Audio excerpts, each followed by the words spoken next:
2. Courtside, third deck, middle of the superstructure.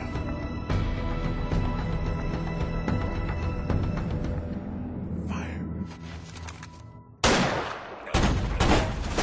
Miami Vice. Let those two words sink in. It's a movie full of action, conspiracy, and romance. Also, it's the worst movie ever made.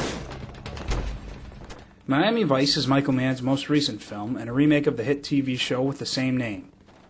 You might know Mann's work. He made the classic thriller Heat and the critically adored Collateral. Those movies were both awesome. And this film has little in common with them. I do not know what case you have him on, but whatever it is going bad, and it sounds like it is going bad right now. Miami Vice stars that Irish heartthrob Colin, too cool to pluck my unibrow Farrell, and the Oscar-winning Jamie Foxx, who also starred in Mann's Collateral. Foxx and Farrell play two cops, Rico Tubbs and Sonny Crockett, respectively, on Miami's Vice Squad. They go undercover to bring down a drug ring that uses armed-to-the-teeth neo-Nazis as pushers. Crockett falls in love with the mistress of the cartel's leader. I take you to the best place for mojitos. Where's that? Love interest, which of course threatens the operation. There's a lot of late-night meetings, some poor attempts at building tension by testing loyalty, and some other cliches. And then a third agent is captured by the neo-Nazi pushers. She has to be rescued, and the whole movie ends in a climactic shootout. I know, it sounds like it could be pretty cool. It wasn't. It was stupid, convoluted, and more Bad Boys 2 than Heat. It wasn't fun, it took itself way too seriously. The only thing that kept me in the movie theater was a middle-aged guy in the front row. He yelled out the names of the guns as they came on screen and occasionally screamed, "Grenade launcher."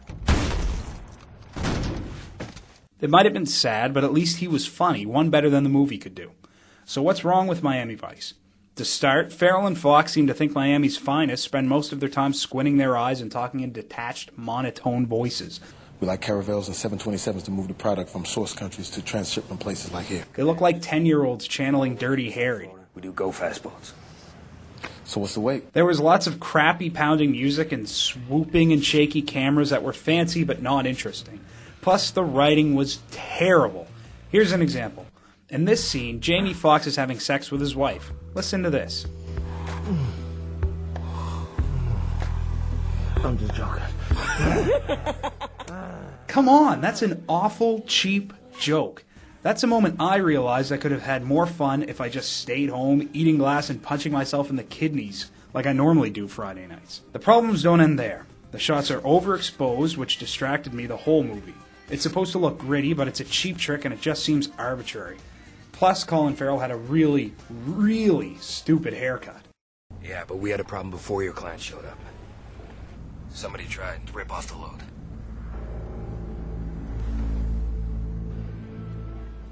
The pacing was brutal. There was some action, but not nearly enough. The worst part was what I'll forever remember as the damn Cuba scene, which was the entire ridiculous middle section of the film. Crockett and the drug king's mistress go to Cuba. Not for any particular reason, they just kind of walk around markets and have sex, without showing boobs of course, so that sucked too. Mann was probably trying to get the audience to care about his entirely one-dimensional characters, but he was unsuccessful. And the 15-minute scene seemed to stretch on for hours. If he wanted to get the audience's sympathy, he should have had Tubbs and Crockett beat a bunch of inner-city kids in a game of basketball while teaching them the importance of sharing. How do we get into them? How do we get all close and personal? I could have dug that. At least it would have lightened the mood. I have seen a lot of bad movies, and I'm a big fan. I've seen B-movies where entire budgets were blown on one special effect, say, squeezing a henchman in a wheelchair until he explodes. I've cheered for action movies where the body count outnumbers the word count. I've laughed at 50s pulp films with storylines that revolve around a decapitated head commanding an unnamed monster to kill people for reasons that no one ever bothered to explain. Most people produce works of more artistic note when they fart, but at least these movies are funny in their terribleness. You can go in with your mind shut off. Miami Vice took itself so seriously, had such terrible and unlikable characters, such a tired plot, and such diarrhea-inducing dialogue, not to mention that horrible Cuba scene and its lack of boobage, that it had no redeeming features. It wasn't even laughably bad, it was just pathetically terrible. And in my opinion, it is the worst movie ever made.